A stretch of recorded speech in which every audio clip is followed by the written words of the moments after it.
brought to you by the EveryDollar app. Start budgeting for free today.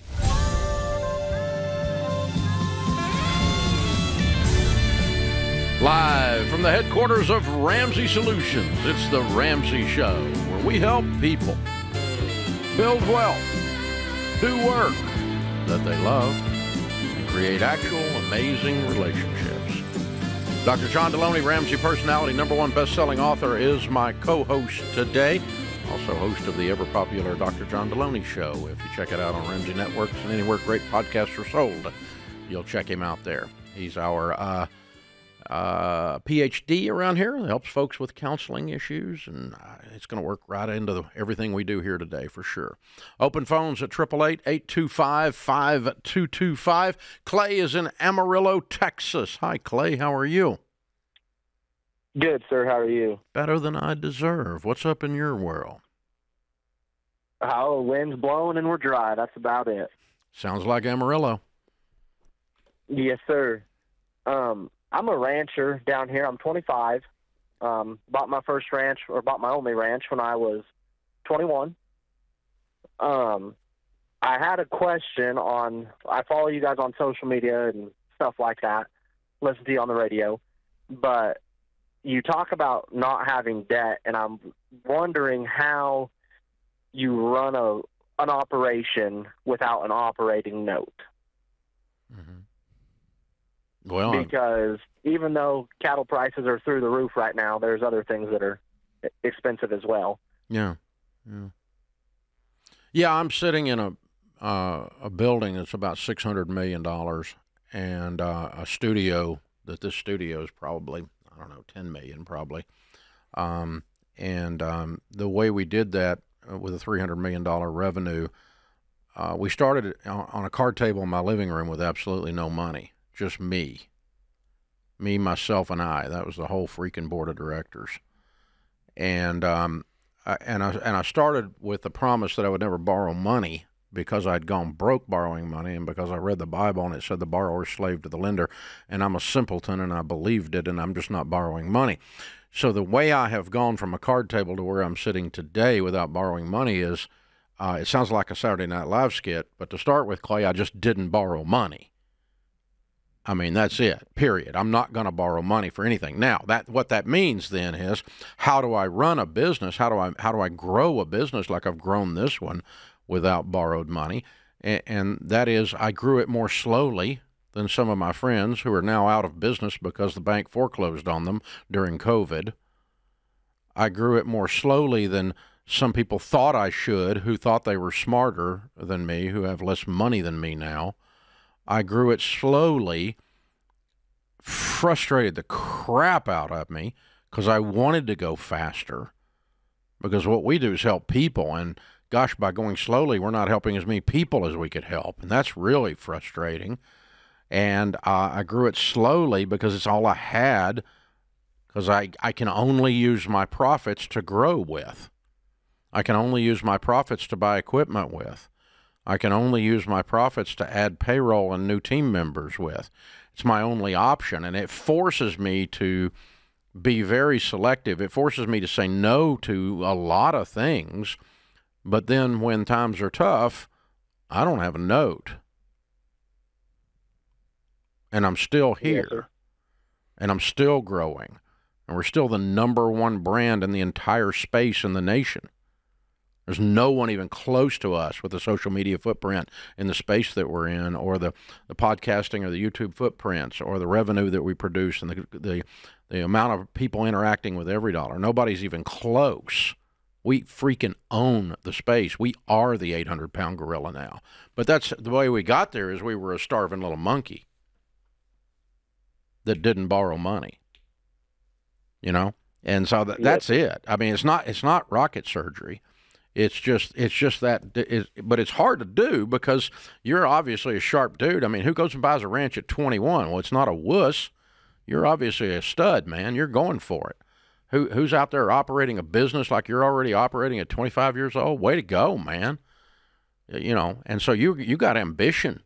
You got things you want to do. You have an idea in the shower every morning that you can't do if you don't borrow money. And some of those ideas suck, by the way. Clay, how much in the hole are you? If you put all of your What was liabilities that? out on the table, how big's the hole? About $500,000. And I know you're not supposed to ask this That in the 806, but how big's your ranch? It is 250 Okay. Good for you. What are you running on it? Cattle. cows. Yeah. Because cow prices, you said. Yeah. Okay. Yeah. Cattle prices are up. And so, by the way, And 9/10 of that is the place itself. The if dirt, that yeah. makes sense. Yeah. Of course. yeah. Like it's mortgage. I do owe a little bit of money on some cows. I've got 2 payments left on those, but other than that, Yeah. that's the only debt that I have. Well, you've pretty much avoided Yeah. debt except for your real estate mortgage.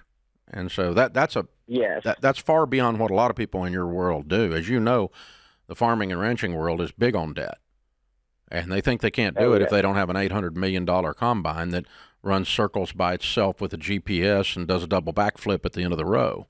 It's got a pool in the back. I rode in one of those, Dave. It was air conditioned. It was nicer than my car. Yeah, way nicer. The stereo system's better. Oh, yeah. Much better. Hey, Clay, I want you to check out the Carbon Cowboys. These guys that are changing the way ranching is done, and their proposition is you don't have to borrow this kind of money for the fertilizer, for the equipment. It's just a radical shift, and they're net neutraling the dollar. They're dollar for dollaring it. So give them a shot too, just to check them out how they're doing farming. It's pretty impressive stuff. Yeah. So what I would tell you this, Clay, is this: in the radio world, the broadcast world, it's like the farming world in the sense that everybody borrows money, but most people don't make it 10 years. They're out of business in a 10-year cycle because of the risk that goes with the borrowed money. You feel the pinch. That's why you're asking the question. Oh, yeah. I mean, we're not struggling, but it's tight. We don't do anything extravagant. No, but it makes you think. You have to stop and think. I got this note. Every time you get ready to do something, you got to think. I got to make this note. And last year it didn't rain. It got pretty dicey, didn't it? Oh, yes, sir. And Yeah. the fires this spring. Yeah. That's right. There's fires. It's drought. I mean, it's tough. It's tough sledding. What we are proposing is not only countercultural in America, it's super countercultural in the farming and ranching world. But the ones that do it have a longer life in business, and they have a better quality of life. But they grow slower. They grow slower. And They don't have, you don't go from 250 acres to 2,500 in 20 minutes. But you have those, if you do it right, you have those anti-fragile moments when, let's say it all goes, let's say there's a bad drought for 3 years, and you've just kept tortoising the hare in it. You just kept plugging along, and your ranch got bigger by 10 acres, and you bought 15 over here, and you bought this. Eventually, the drought wipes out your neighbors, and they have to sell you their ranch for pennies on the dollar. And that's what, if you hang on and hang on and hang on. That's what happened here. Suddenly, I just tripled my footprint for very little money because I just went slow. Yeah. The number of times I bought out vendors' inventory at pennies on the dollar, the number of times I bought out competitors' stuff at pennies on the dollar over the years because I'm sitting on the cash. I got no notes. You're going slow. And I'm the only guy that's boring. It's so boring. It's not sexy. It's not. Nobody thinks you're cool. You're not on the cover of Fast Company magazine. Yeah. Which, by the way, has been through 4 owners. This is The Ramsey Show.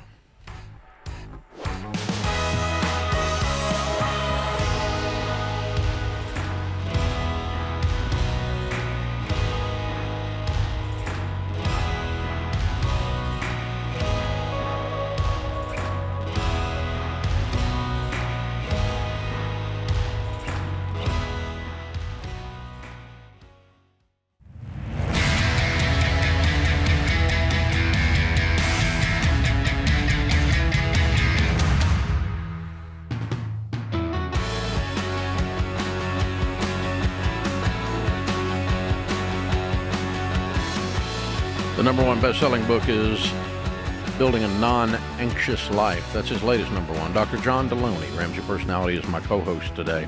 The best way to make the most of your money is by telling it what to do instead of wondering where it went. That's called a budget. Give every dollar an assignment. That's why we named the world's best budgeting app Every Dollar. And now over 50 million people have downloaded this thing. And if you haven't, that means you're strange. So you should. Go get it.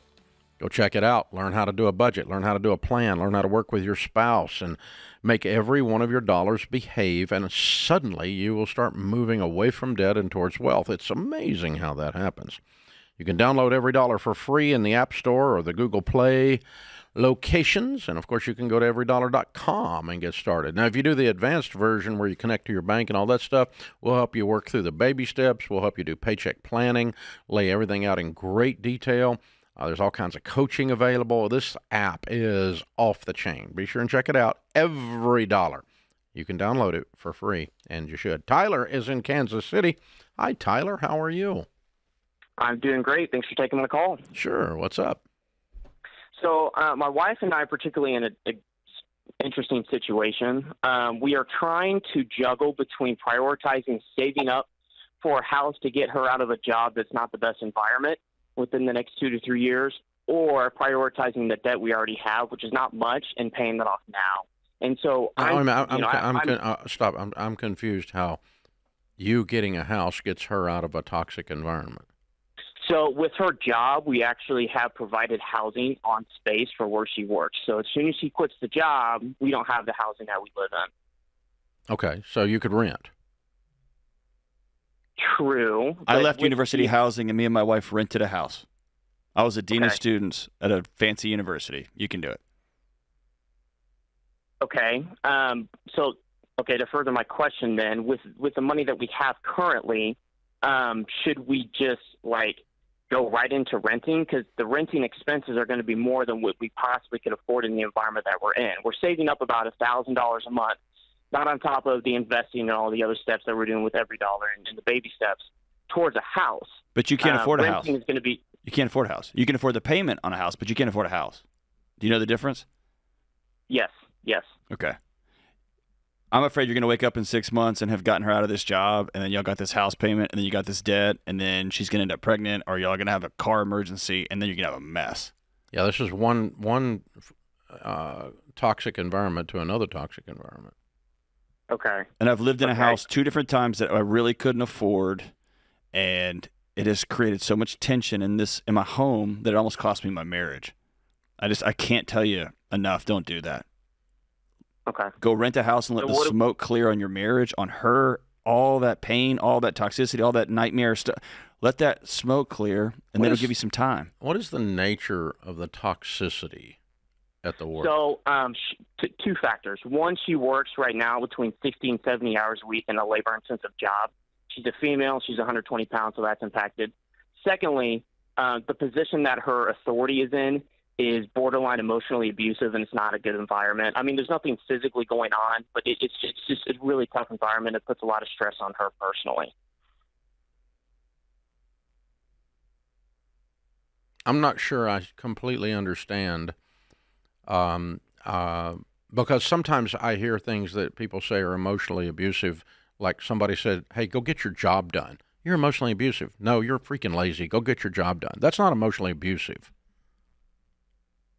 Yeah, and so that's not the environment I'm talking about. I'm talking about going back on their word, or overworking her, under-promising, stuff like that. And so that's where I'm personally in a space where, hey, I want her out of this position. How long has she been in this position?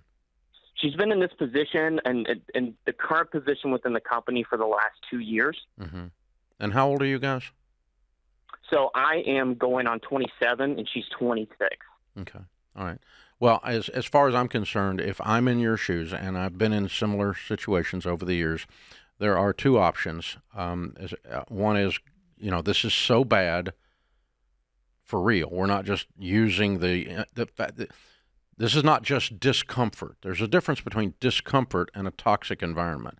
If she's working 120 hours a week and she says, I'm not willing to work 120 hours a week, or I'm not willing to work 80 hours a week, or I'm willing to work this number of hours, then they fire her, then that's their option.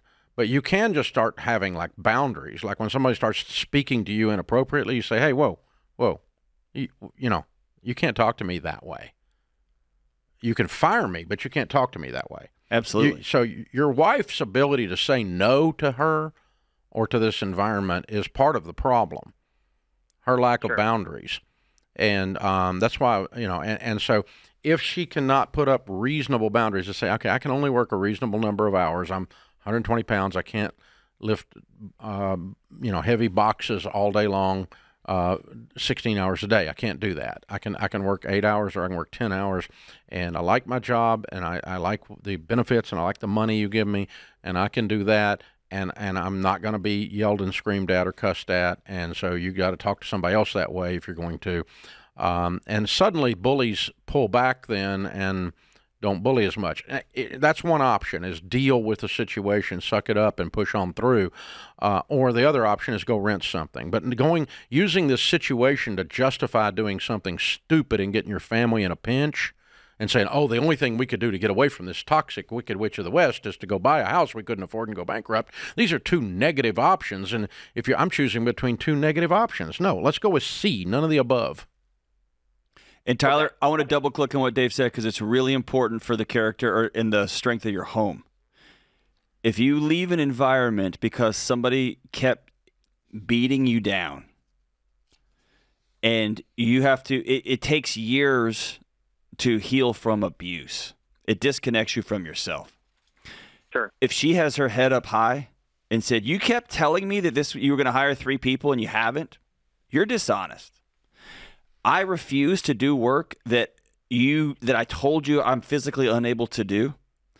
I can't work 90 hours a week. Like Dave said, I can work 50. I can work 60 in limited runs, and the rest of the time I got to be with my family. If y'all can't be people of character and integrity, I'm going to walk out that door. And when you walk out like that, it's emotional abuse. No, they're just not telling the truth. They're lying to you. But you walk out with your shoulders thrown back. And that sets the tone for your home. That sets the tone for the next job she applies to. It helps you see the world a little more clearly than walking through disconnected from yourself. That's a little bit more of taking the victor position than the victim position. That's right.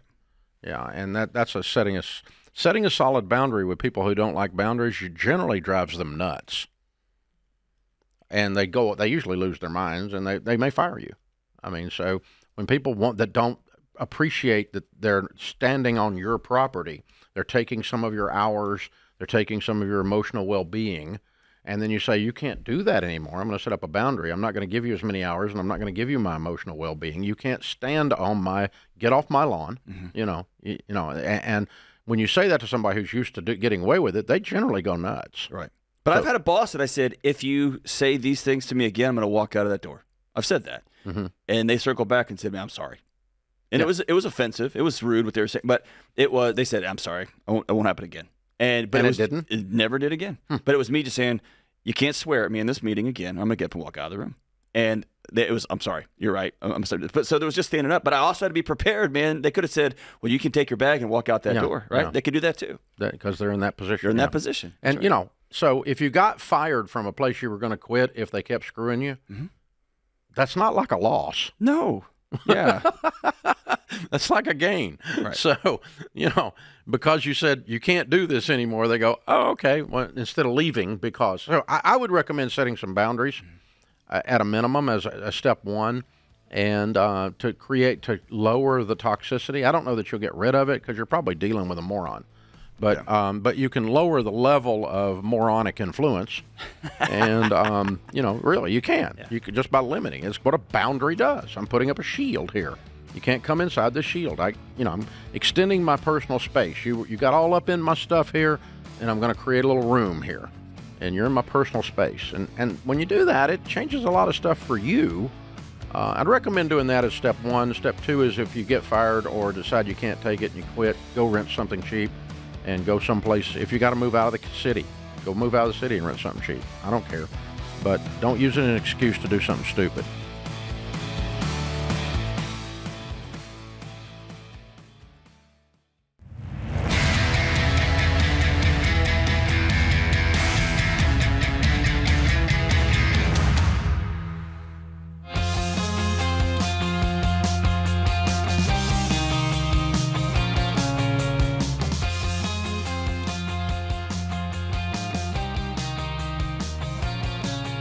Dr. John Delony, Ramsey personality, host of the Dr. John Delony Show, PhD in counseling, and he's here to help.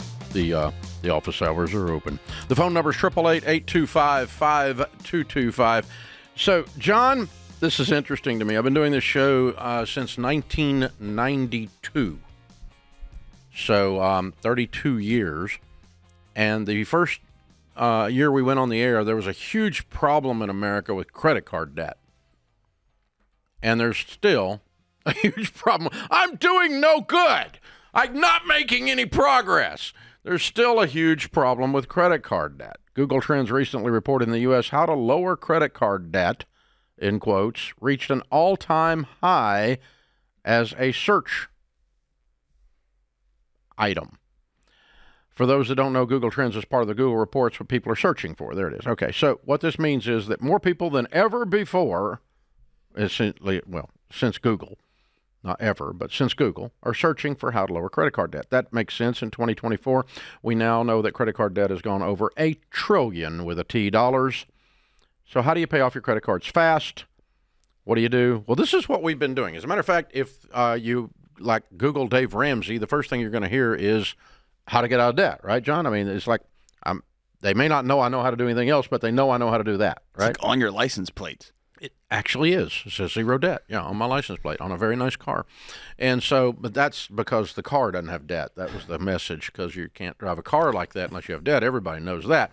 But you can't drive a car like that if you've got debt. And so, here's an interesting thing. Here's something for you to think about, folks.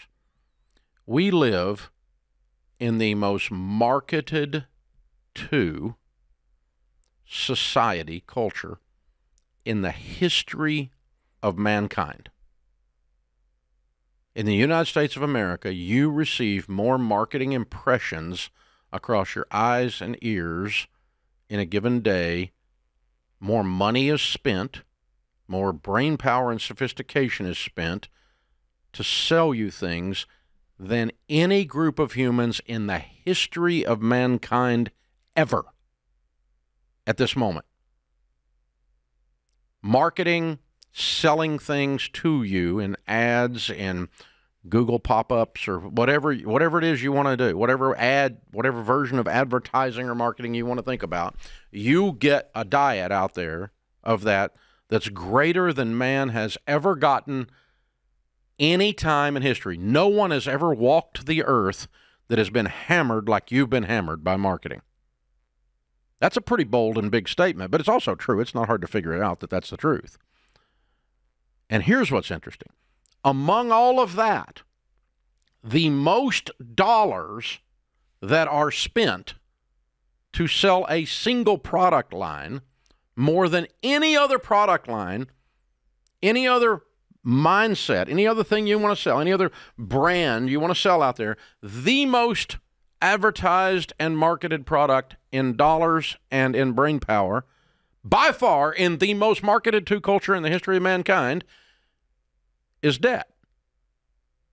More money is spent to sell you on getting in debt in the most marketed to culture in the history. This is a big deal. In other words, when you add up what MasterCard, American Express, Discover, and Visa spend in a year, it's more than all the professional sports make in a year. It's more than Egypt takes in for their entire economy in a year. Just to sell you those 4 pieces of plastic. And they are good at it. The things just magically show up in your mailbox, your inbox. Your dead dog from 4 years ago will be issued its own line of credit, and it'll show up in a credit card on your mailbox. Frou-Frou, the dead poodle, will get a credit card in America today. I've got it. I've got a copy of Frou-Frou, the dead poodle's dog. A guy sent it to me from New Orleans. He says, and a guy in North Carolina applied with a fraudulent Social Security number under the name Buck Naked. And was issued a $20,000 line on a Visa card. Wow. Because they don't even look. They don't even check your credit on about 1 out of 10 of the applications. And so they issue these pieces of plastic like water going down a drain, and you're walking around like, I'm somebody because you're not somebody. You don't even necessarily breathe for you to get a credit card. You don't even necessarily have to be a breathing human to get a credit card. I've just proven that to you. These are not made-up stories. It's the most aggressively marketed product in America today, and people are walking around going, I have a platinum, titanium, it's a plastic version of a precious plutonium metal. American Express card that you can't even cut up because it's made from plutonium. Dave, can I tell you something embarrassing? Mm-hmm. In college, when I got out and I had student loan debt and I was broke. Oh, I did. And no, I did. I got a gold Amex. I got a card. I'm not lying to you. I called the number on the back and said, I need to talk to an account executive. They sent me through. I told her, thank you. I thanked her for taking a chance on me. And she was like, we just felt like, and I was like, hey, it's pretty awesome.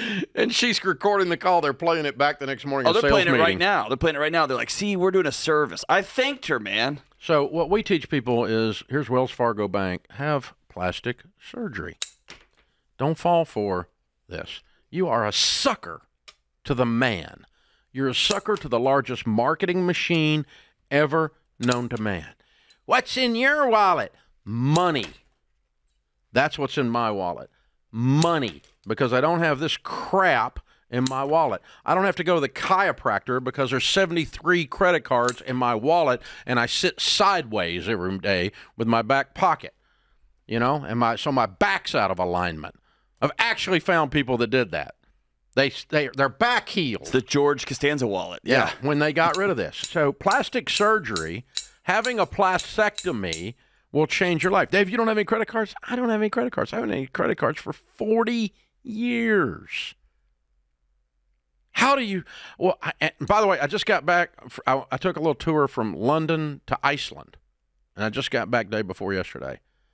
And you know what? I didn't have a credit card. It was amazing. You know what they took over there? Debit cards. Just like credit cards. They had no difference. And did the currency exchange, did the whole thing. And I actually had, a big old wad of cash in my pocket because I always carry – because American dollars are taken almost everywhere. It's amazing. They find a way to take them. If you go, you can go in the poorest country in the world and they'll go, yeah, I'll take that.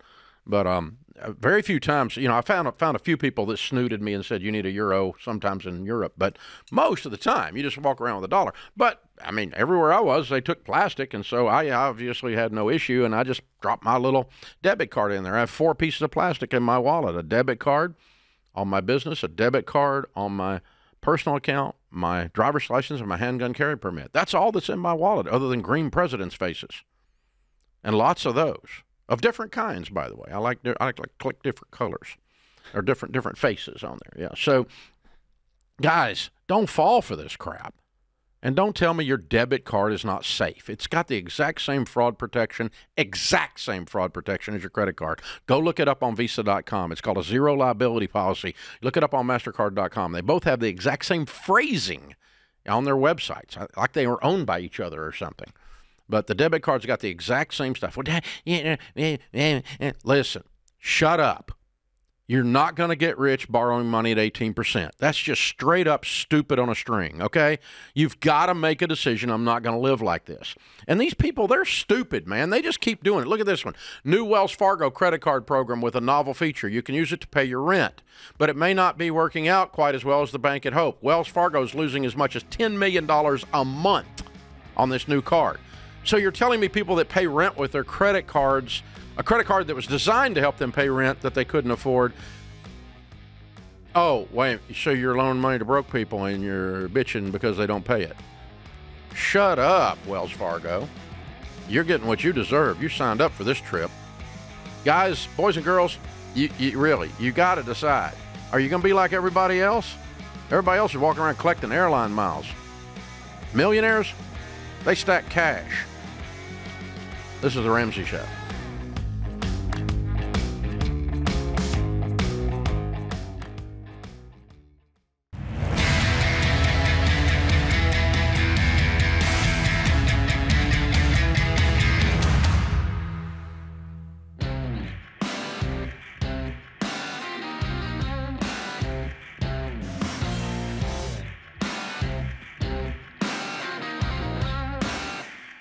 Dr. John Delony, Ramsey Personality, is my co-host today. Dave is in Orlando. Hi, Dave. How are you? Hi, Dave. I'm doing great. How are you? Better than I deserve. What's up? Great. So my wife and I are really excited. So we are adopting our 2 foster kids. And, Awesome. Way we're to go. adopting them. Thank you very much. We are super excited. They are 2 and 3 years old, brothers, and they're great. We just couldn't be happier. So should happen in August. And my question is, we've always tried to be really financially smart and good with our finances. Obviously, we want to pass that on to our kids. But being that they are in the system, they are going to get money every month, $650 a month per child until they're 18. Mm-hmm. And naturally, this is their money. I want to keep it for them. So my question is, what is the best way to go ahead and save this for them? Should I open up a brokerage account in their name? Should it be an UTMA? I was looking into a 529, but that's actually not needed because they're exempt from paying tuition in Florida. Mm-hmm. So what are your thoughts? What should I do? What's your household income? Right now it's $230. Okay. All right. You're welcome to do whatever you would like to do. I would not do what you're doing. You're going to discover very quickly that it costs a whole lot more than $650 a month to raise a kid. And so I would dump the $650 a month into the budget and then just raise the kids. And as a part of raising the kids, I'm going to invest and become wealthy and leave them a big old pile of money and have some money for them when they come out of college and have some money for them. But you're not morally, ethically, and certainly not legally bound to set this money aside for them. And it's not inherently unholy to just mix it into the family budget because you're spending more than that on them. By far, you're going to spend a lot more than that on them. Okay. Yeah, that was actually, so that was my wife's thought when we talked about this, or she had that idea as well. So, so you and 529 is not needed, but if you just have mutual funds that are not in retirement that you're investing in, and those funds are nicknamed, I'm going to make sure this is to help them get their first house. This is to help them get started after they get married and they're 25, right? And you dump some money in there occasionally, and you try to, and then because you're going to be a multimillionaire if you're doing the stuff we're teaching. It sounds like you're very responsible. You're making $250,000 a year, and so if you've got a couple of accounts, laying around that got a couple $100,000 in them that are kind of earmarked for the kiddos, and you're going to help them buy their first house, or you're going to help them do whatever out of that. But there's no compulsion to keep it completely separate and clean, morally, ethically, legally, or anything. People do that with child support sometimes, or they do it with if a spouse passes away, you get Social Security money for the spouse that passed away to the kids. They get big checks, or not big checks, but good checks like you guys are getting. And so, that kind of stuff. And in all those cases, we just say there's no need to mix child support. Just mix it in the budget. There's no need to take the Social Security money and hold it aside. Just mix it in the budget. And what you guys are doing, you're going to be such great moms and dads because your heart is so pure on this. You guys are amazing. Thank you for what you do, what you're doing. And those kids are blessed to have you.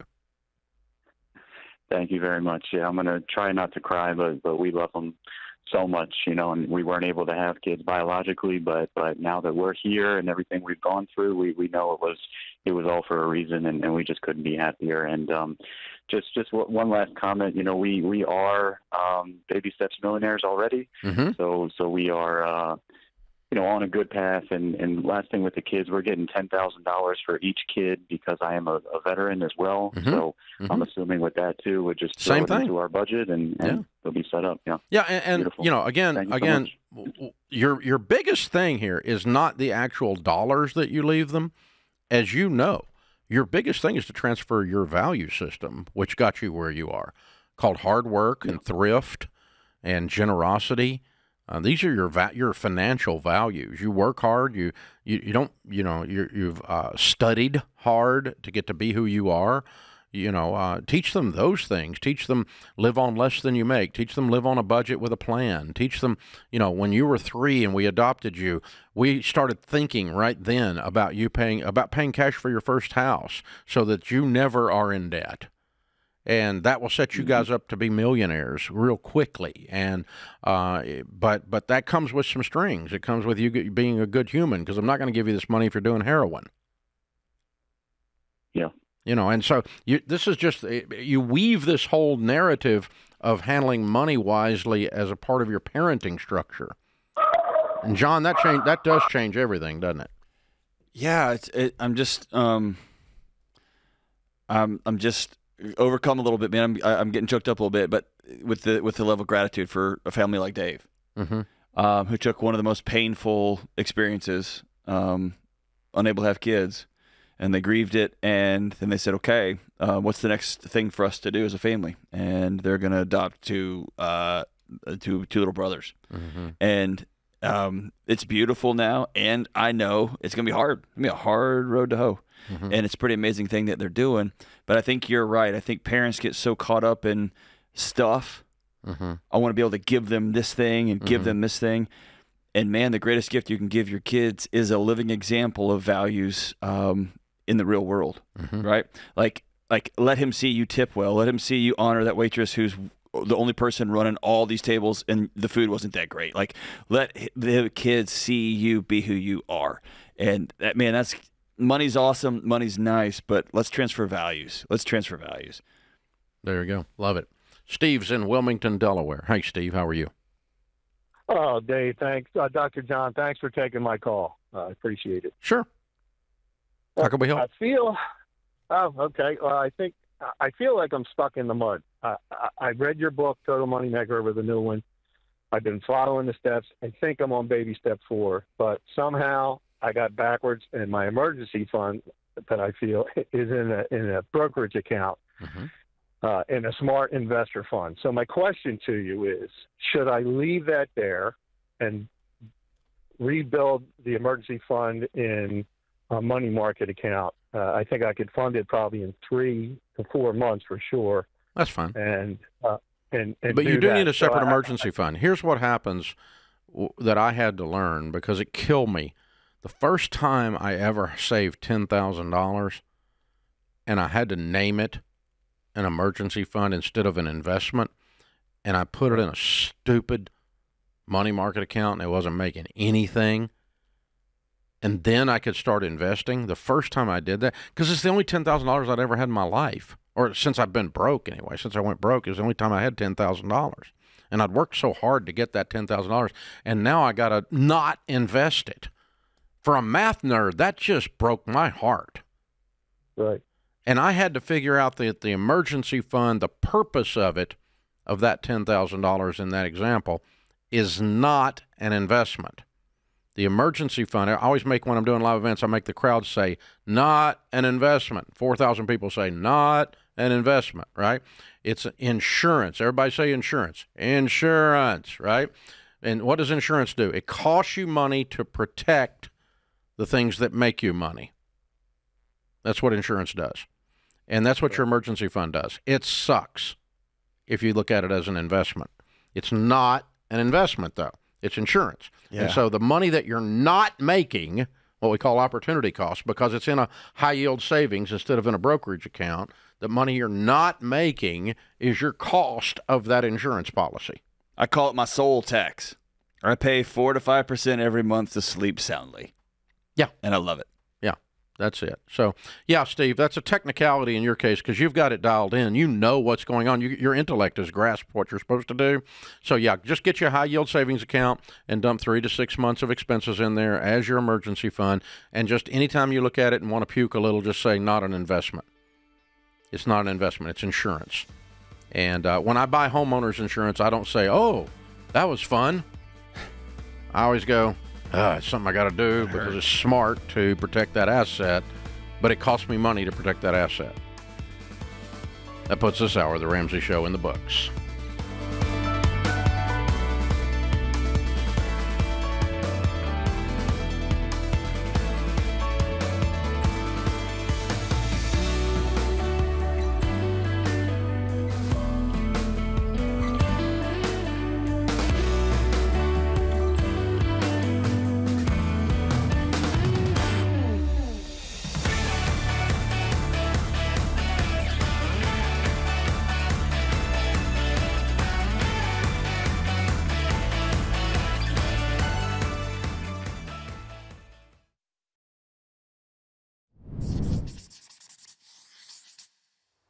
LaJill is with us. LaJill is in Detroit. Hi, LaJill. How are you?